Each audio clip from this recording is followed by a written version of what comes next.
¿Qué tal amigos? Voy a dejar este video.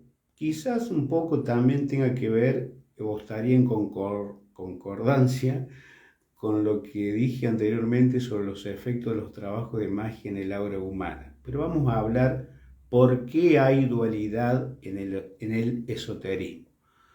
También podría haber sido una buena pregunta. ¿Por qué hay dualidad en el esoterismo, ciencias ocultas, etcétera?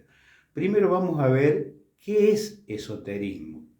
Esoterismo es un conocimiento oculto y espiritual, al cual no cualquier persona, digamos, tiene el acceso ni la capacidad de comprenderlo.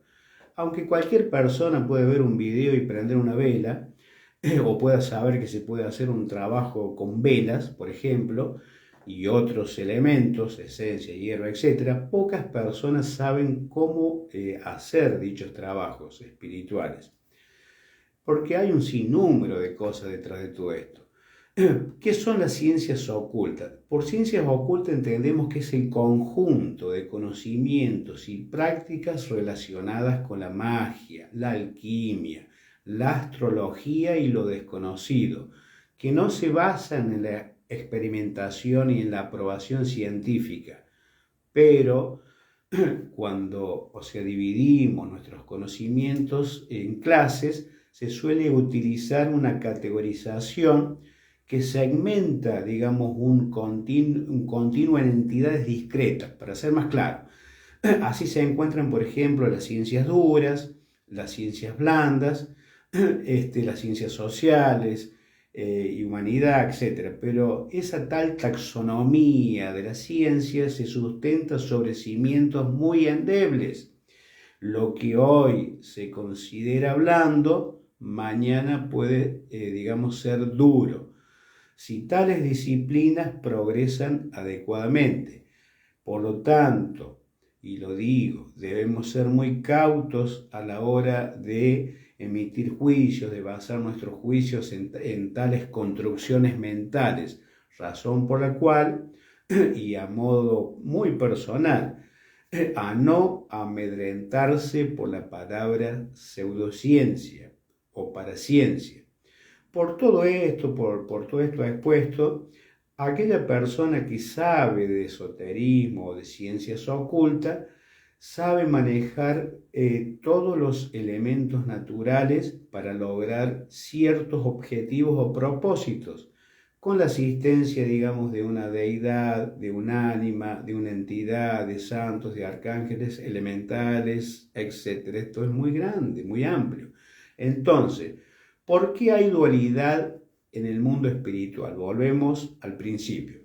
Porque al no ser estas prácticas parte de la ciencia dura, no hay límites ni parámetros establecidos. Es decir, por ejemplo, pueden estas prácticas tanto para ayudar, prosperar y sanar, como para incomodar, intranquilizar, destruir, crear bloqueos en la vida cotidiana o obstáculos en la vida de otra persona, etc.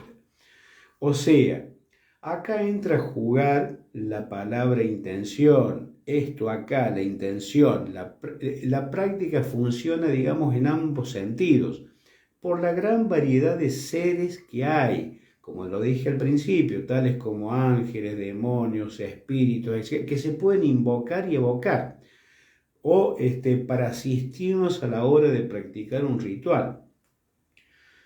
Por, por todas estas razones hay dualidad. No porque sea blanco me va a indicar, digamos, que es un trabajo benigno o maligno. Todo depende a quién estés pidiendo asistencia en ese momento, qué propósito se busca. Como dije antes, por ejemplo, santos, arcángeles, demonios, deidades, muertos, ánima, etc. Es decir, más ejemplos. Si yo utilizo un velón negro, por ejemplo, muchas personas, y se espantan porque es una vela negra. Se trata, digamos, piensan que es un trabajo maligno y no es así. Por eso a veces no hay que emitir juicio si no se conoce. Lo bueno y lo malo es muy subjetivo. Para aclarar un poco más, si ese velón negro lo utilizo para alejar a una persona que me molesta, en la cual no voy a pedir destrucción en la oración, no tiene nada de malo. Ahora, si ese velón negro le vamos a agregar elementos agresivos, clavos y otras cosas más, y vamos a ver quién va a ser nuestro intercesor, quién me va a ayudar, qué voy a decretar en la oración para ese ritual. Ahí las cosas cambian. Lo mismo pasa, por ejemplo, con un velón blanco. Pureza, amor, sí, está todo perfecto, pero si yo ese velón lo doy vuelta y enciendo el pabilo de abajo y uso elementos